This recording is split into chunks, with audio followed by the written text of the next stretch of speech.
আকাশবাণী কলকাতা। স্থানীয় সংবাদ পড়ছে ধৃতি সেন শর্মা। বিশেষ খবর হলো, এয়ার ইন্ডিয়ার লন্ডনগামী একটি যাত্রীবাহী বিমান আজ গুজরাটের আহমেদাবাদ বিমানবন্দরের কাছে মেঘানীনগর এলাকায় ভেঙে পড়ে বহু যাত্রীর মৃত্যু হয়েছে বলে আশঙ্কা করা হচ্ছে। রাষ্ট্রপতি, উপরাষ্ট্রপতি, প্রধানমন্ত্রী, রাজ্যের রাজ্যপাল ও মুখ্যমন্ত্রী গভীর শোক প্রকাশ করেছেন। মহেশতলার ঘটনা নিয়ে বিরোধী দলের কর্মসূচিকে ঘিরে রাজ্য বিধানসভার অধিবেশন আজ উত্তপ্ত হয়ে ওঠে। সেখানকার পরিস্থিতি আজও থমথমে। জারি রয়েছে ভারতীয় ন্যায় সংহিতার 163 নম্বর ধারা। রাজ্যে বাঙালি হিন্দুদের শরণার্থীতে পরিণত করার চক্রান্ত চলেছে বলে বিজেপি অভিযোগ করেছে। বাংলাদেশের সিরাজগঞ্জ জেলায় রবীন্দ্রনাথ ঠাকুরের ঐতিহাসিক কাছারি বাড়ি একদল দুষ্কৃতী ভাঙচুর চালিয়েছে। মুখ্যমন্ত্রী মমতা ব্যানার্জি এর প্রতিবাদ করে আজ প্রধানমন্ত্রী নরেন্দ্র মোদীকে চিঠি দিয়েছেন। 2016 সালের প্রাথমিক শিক্ষক নিয়োগে 32,000 চাকরি বাতিল সংক্রান্ত মামলা শুনানির সময় প্রাথমিক শিক্ষা পর্ষদের কাছে বেশ কিছু বিষয় ব্যাখ্যা চেয়েছে কলকাতা হাইকোর্ট। কাজের প্রলোভন দেখিয়ে উত্তর 24 পরগনার সোদপুরের বাসিন্দা এক তরুণীকে ডোমজুড়ে আটকে রাখা ও নির্যাতনের অভিযোগে ধৃত শ্বেতা খানকে 8 দিনের পুলিশ হেফাজতে পাঠানো হয়েছে। আসে বিস্তারিত খবরে। এয়ার ইন্ডিয়ার লন্ডনগামী একটি যাত্রীবাহী বিমান আজ গুজরাটের আহমেদাবাদ বিমানবন্দরের কাছে মেঘানীনগর এলাকায় ভেঙে পড়ে। অসামরিক উড়ান মহানির্দেশালয় ডিজিসিএ সূত্রের খবর, বিমানটিতে 2 জন পাইলট ও 10 জন কেবিন ক্রু সহ 242 জন আরোহী ছিলেন। বহু যাত্রীর মৃত্যু হয়েছে বলে আশঙ্কা করা হচ্ছে। ওই বিমানে ছিলেন গুজরাটের প্রাক্তন মুখ্যমন্ত্রী বিজয় রূপানীও। বিমানটি যাত্রা শুরুর মিনিট 5 মধ্যেই লোকালয়ে বহুতলের উপর ভেঙে পড়ে। খবর পাওয়ার সঙ্গে সঙ্গেই দমকল, পুলিশ ও জাতীয় বিপর্যয় মোকাবিলা বাহিনী ঘটনাস্থলে পৌঁছয়। ত্রাণ উদ্ধার কাজের সুবিধার্থে দুর্ঘটনাস্থলের দিকে যাওয়ার সমস্ত রাস্তা বন্ধ করে দেওয়া হয়েছে। আটকে পড়া যাত্রীদের সুবিধার্থে রেল আহমেদাবাদ থেকে 2টি বিশেষ ট্রেন চালাবে বলে জানিয়েছে। এয়ার ইন্ডিয়া জানিয়েছে দুর্ঘটনার কারণ অনুসন্ধানে তদন্ত শুরু হয়েছে। সংস্থার পক্ষ থেকে একটি হটলাইনও খোলা হয়েছে। এর নম্বর হল 180056914444। বিমান চলাচল মন্ত্রক জানিয়েছে সেখানে কন্ট্রোল রুম খোলা হয়েছে। এর নম্বর হল 01124610843 এবং 9650391859। রাষ্ট্রপতি দ্রৌপদী মুর্মু, উপরাষ্ট্রপতি জগদীপ ধনখড়, প্রধানমন্ত্রী নরেন্দ্র মোদী সহ বহু বিশিষ্ট ব্যক্তি দুর্ঘটনায় শোক প্রকাশ করেছেন। রাজ্যপাল সিভি আনন্দ বোস এই ঘটনায় গভীর মর্মবেদনা ব্যক্ত করেন। শোক প্রকাশ করেছেন মুখ্যমন্ত্রী মমতা ব্যানার্জি, তৃণমূল কংগ্রেসের সাধারণ সম্পাদক অভিষেক ব্যানার্জি, প্রদেশ কংগ্রেস সভাপতি শুভঙ্কর সরকার প্রমুখ।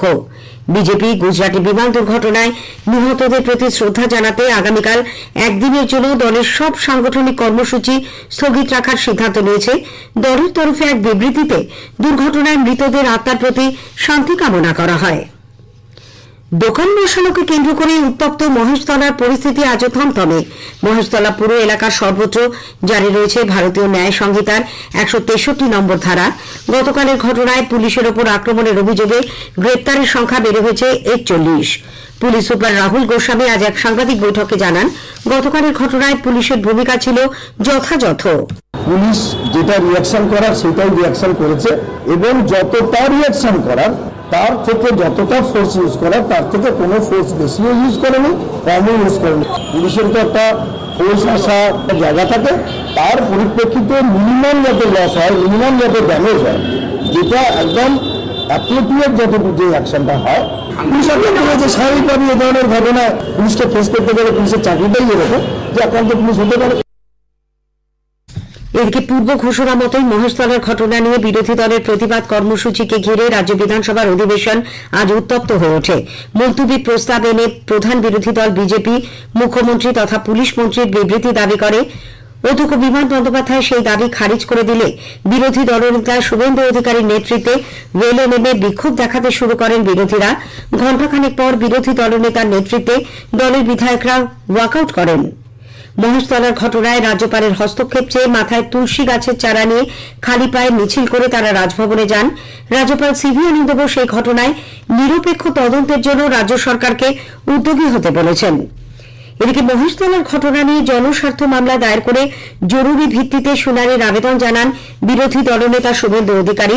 ডিভিশন বেঞ্চ মামলা দায়ের করার অনুমতি দিলেও জরুরি ভিত্তিতে শুনানির আবেদন খারিজ করে দিয়েছেন। অন্যদিকে বিরোধী দলনেতা বিধানসভার অধিবেশন অচল করে দেওয়ার হুঁশিয়ারি দিলেও তা সফল হয়নি বলে অধ্যক্ষ বিমান বন্দ্যোপাধ্যায় দাবি করেছেন। বিরোধীদের বাধা সত্ত্বেও বিধানসভা চালিয়ে যেতে সহযোগিতা করার জন্য তিনি সরকার পক্ষের সদস্যদের ধন্যবাদ জানান। পরিষদীয় মন্ত্রী শোভনদেব চট্টোপাধ্যায় বিরোধীদের কটাক্ষ করে বলেছেন, বিরোধী দলনেতার গতকালের হুঁশিয়ারির পর আজকের অধিবেশন নিয়ে তারা চিন্তিত ছিলেন, কিন্তু কার্যক্ষেত্রে তারা সফল হননি। রাজ্যে বাঙালি হিন্দুদের শরণার্থীতে পরিণত করার চক্রান্ত চলছে বলে বিজেপি অভিযোগ করেছে। দলের রাজ্য সভাপতি সুকান্ত মজুমদার এক্স হ্যান্ডেলে এক বার্তায় অভিযোগ করেন, শাসক দলের প্রত্যক্ষ সহযোগিতায় এই চক্রান্ত চলেছে। উল্লেখ্য, রাজ্য সভাপতি আজ মহেশতলায় আক্রান্ত হিন্দুদের সঙ্গে দেখা এবং উপড়ে ফেলা তুলসী মঞ্চ পুনরায় প্রতিষ্ঠিত করতে গেলে পুলিশ তাদের পথ আটকে বাধা দেয়। সেই সময় শ্রী মজুমদার সহ বিজেপি নেতারা কালীঘাটে মুখ্যমন্ত্রীর বাড়ির দিকে রওনা দেন। কালীঘাটে পৌঁছলে পুলিশ তাদের গ্রেপ্তার করে। পরে রাজ্য সভাপতি বলেন, মুখ্যমন্ত্রীর নীরবতা ও তোষণের রাজনীতি নিয়ে প্রশ্ন করতে গেলেই পুলিশ তাদের গ্রেপ্তার করে। এই ঘটনায় রাজ্যে মৌলবাদীদের উন্মত্তভাবে হিন্দুদের উপর আক্রমণ এবং ঘটনার প্রতিবাদ করা হলে তাকে শাস্তি দেওয়া হয় বলেও তার অভিযোগ।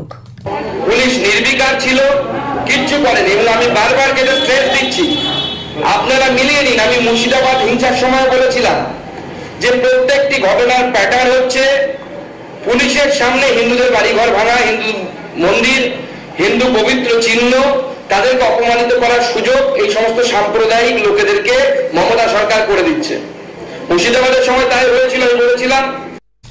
নির্বাচন কমিশন বাংলাদেশী নাগরিক নিউটন দাসের নাম ভোটার তালিকা থেকে বাদ দিয়েছে। প্রামাণ্য নথির অভাব এবং নাগরিকত্ব নিয়ে সন্দেহ থাকায় এই সিদ্ধান্ত বলে সূত্রের খবর। নদিয়ার কালীগঞ্জ বিধানসভায় আগামী 19শে জুনের উপনির্বাচনে 3টি মডেল ভোটগ্রহণ কেন্দ্র তৈরির সিদ্ধান্ত হয়েছে। চট্টগ্রাম কলোনি প্রাথমিক বিদ্যালয়ে ভোটগ্রহণ কেন্দ্রটি ভিন্নভাবে সক্ষম ভোটকর্মীরা পরিচালনা করবেন। এছাড়া বিধানসভা কেন্দ্রের বিবেকানন্দ বিদ্যাভবনের 2টি বুথ পরিচালনা করবেন মহিলা ভোটকর্মীরা। এবারে স্পটলাইটের বিষয় স্থূলতা ও তার প্রতিকার। আলোচনায় অংশ নিয়েছেন বিশিষ্ট পুষ্টিবিদ নন্দিতা দাস, তার সঙ্গে কথা বলেছেন সন্দীপন দাশগুপ্ত। 2 পর্বের অনুষ্ঠানটির দ্বিতীয় পর্ব প্রচারিত হবে আজ রাত 8:30টায় আকাশবাণীর সঞ্চয়িতা প্রচার তরঙ্গ এবং সোশ্যাল মিডিয়া প্ল্যাটফর্মে। স্থানীয় সংবাদ শুনছেন আকাশবাণী কলকাতা কেন্দ্র থেকে। বাংলাদেশের সিরাজগঞ্জ জেলায় রবীন্দ্রনাথ ঠাকুরের ঐতিহাসিক কাছারি বাড়িতে একদল দুষ্কৃতী ভাঙচুর চালিয়েছে। উল্লেখ্য, রবীন্দ্রনাথ ঠাকুরের স্মৃতি বিজড়িত বাড়িতে গত মঙ্গলবার কিছু উন্মত্ত জনতা দরজা, জানলা ও আসবাবপত্র ভাঙচুর করে। বিজেপি বাংলাদেশের রবীন্দ্রনাথ ঠাকুরের পৈতৃক বাড়ির ওপর এই হামলার ঘটনার তীব্র নিন্দা করেছে। দলের মুখপাত্র সম্বিত পাত্র আজ সাংবাদিকদের বলেন, কবিগুরু কোনো সাধারণ ব্যক্তিত্ব ছিলেন না। প্রবাদ প্রতিমী মানুষটির বাড়িতে যে ধরনের আক্রমণ চালানো হলো তা পূর্ব পরিকল্পিতই ছিল। এই ঘটনা কোনো মতেই মেনে নেওয়া যায় না।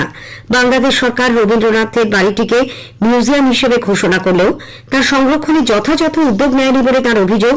তিনি গোটা বিশ্বকে নৈতিকতা, সংস্কৃতি ও সৃজনশীলতা রক্ষায় একজোট হয়ে এগিয়ে এসে কবিগুরুর বাড়িতে হামলার ঘটনার তীব্র নিন্দা করারও আর্জি জানান।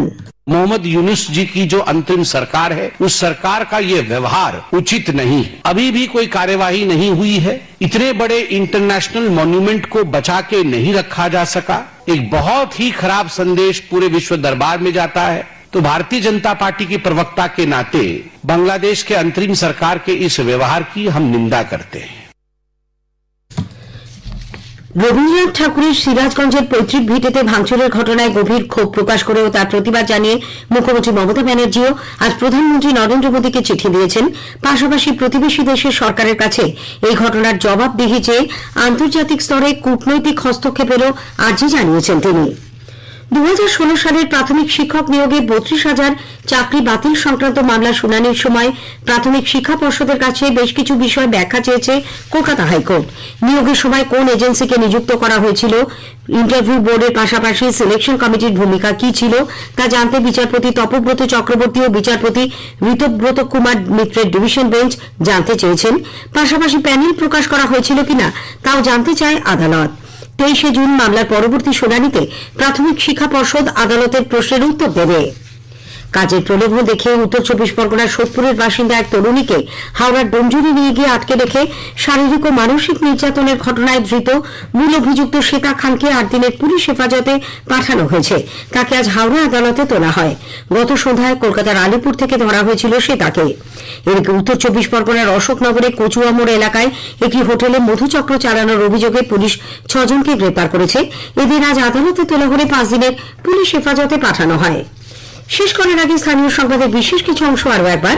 এয়ার ইন্ডিয়ার লন্ডনগামী যাত্রীবাহী বিমানে আজ গুজরাটের আহমেদাবাদ বিমানবন্দরের কাছে মেঘানীনগর এলাকায় ভেঙে পড়ে বহু যাত্রী মৃত্যুর আশঙ্কা করা হচ্ছে। স্থানীয় সংবাদ শেষ হল। পরের খবর 8টা 10 মিনিটে।